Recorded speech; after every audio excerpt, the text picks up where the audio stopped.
lang diri sa mga nga paliguan guys. Ay, may mga puno. Yan o, may ah, puno pa na nakapatong sa sapato.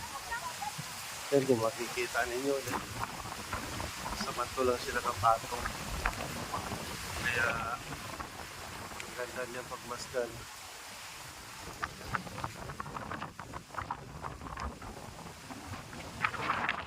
Sa bato na lang tumutubo yung mga marami pang iba guys na magandang tanawin. Kagaya niyan, magandang tanawin yan.